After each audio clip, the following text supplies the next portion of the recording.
महिम्नः पारन्ते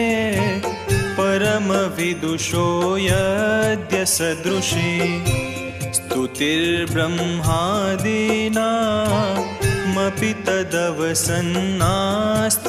गिरः अथावाच्यः सर्वा स्वमतिपरिणामावधिकृणन्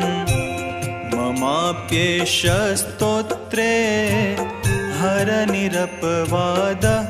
परिकरः अतीतः पन्थानं तव च महिमा वाङ्मनसयोः